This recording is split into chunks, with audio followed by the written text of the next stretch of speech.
Hey guys, Dan here with Legal Marketing Masters. Decided it's going to be a casual Friday. Excuse my appearance.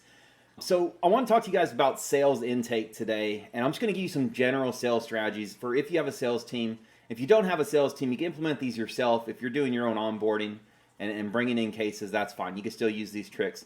So number one, people need to be heard.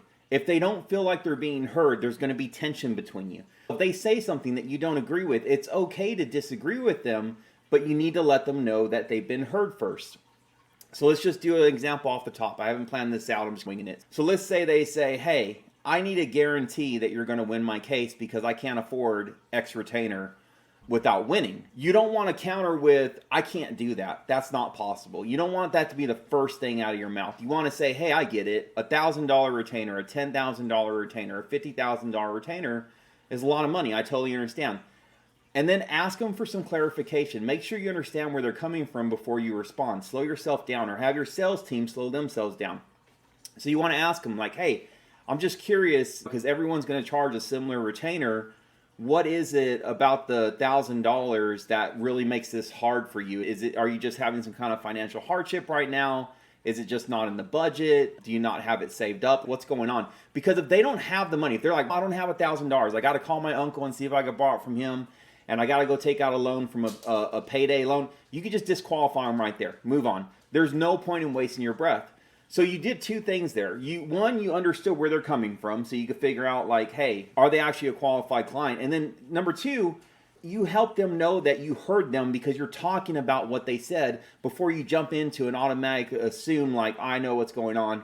I'm going to either disqualify you or I'm going to lock you down right now. They need to feel like they've been heard.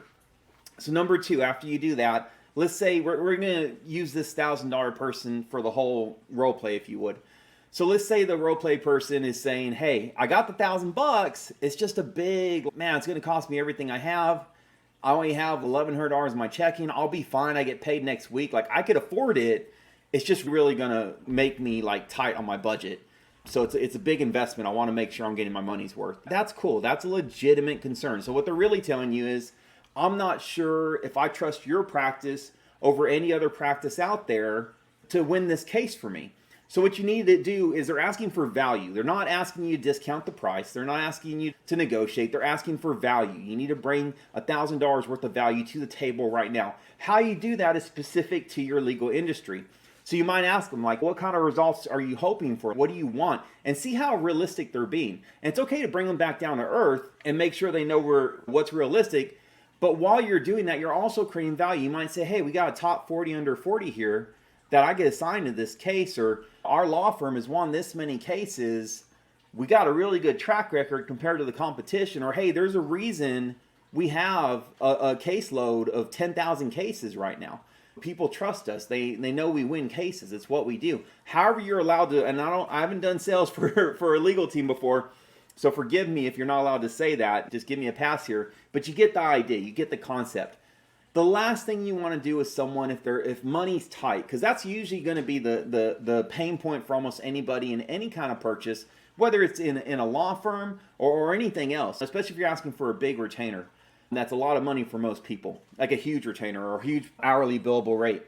It's going to be a point of tension. So Zig Ziglar, old sales coach I used to follow, way back in the days, he wrote a book, and I'm summarizing this because I haven't read the book in 20 years, so it's pretty foggy in my memory. This is the first time I've regurgitated this since then, but he basically told a story, and I think it was him. He might have been, or maybe he knew a guy that was selling. Let's just say Zig was selling fire alarms, because I don't want to spend a bunch of time on this. So this guy's selling fire alarms door to door, and this one guy, talks to him, and he goes, "Hey man, I can't afford this fire alarm. I had this happen and I had this happen." He's just big old sob story on why he can't afford fire alarms. And it was all legitimate stuff. It was really like heart-wrenching stuff. Like the poor guy had been through it. And the sales rep, we're just going to call him the sales rep now. I just keep changing on you guys. The sales rep said, here's the thing, man. You can't afford not to get a fire alarm. Fire would wipe you out right now. All you have left is your home. If you lose that, you're done. You're finished. You have nothing left. We need to protect this. So he showed him a different perspective. You could do that with your clients. If they're concerned about the billable hour or the retainer fee or whatever it is they're concerned about, you could find out what key aspects of their case need attention, and let them know why they can't afford to not hire you, why you are the best law firm for this case, why just passing on this and going somewhere else would be a huge mistake. But you have to do it in a caring, compassionate way. And the only way to do that is to understand where they're coming from first. That's why you ask questions. I promise you, in sales, I've been doing it for 25 years. I've been a top rep in multiple Fortune 500 companies in the nation, not just one of the tops, but the top. I got the experience to back it up. People, the more you let them know that you understand where they're coming from and you talk to them like a human being and like a friend, the more they're willing to trust you and the more they're willing to give you. So I'm not going to go into sales 101, but I am going to give these tips right now that I just gave you, because those are core reasons people lose sales. Is one, they talk at them, not to them. Two, they don't listen well, and they don't ask questions for clarification, so the person doesn't feel like they're being heard. The clarification doesn't matter as much, because if you've handled 10, 20, 30, 40, 50,000 cases at your law firm, you guys got pretty good data on what's going on. You really don't need to ask them questions all the time. Most of the time, know what's going on without asking questions.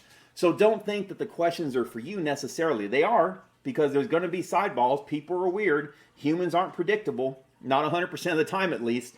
So it is good to ask questions for that reason. But the main purpose of asking the question is to let the client know, hey, I heard you and I understand what you said.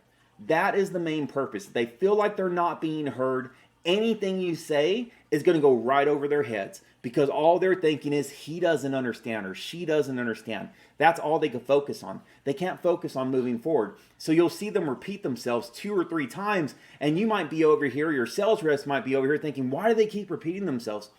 I told them in 3 different ways. Are they stupid? No, they're not stupid. They just feel like you don't understand them. So you have to let them know that you understand. And the best way to do that is ask for clarification and have an actual conversation about what's going on. Don't be afraid of the objections. They're not necessarily an objection saying, I'm not going to buy from you.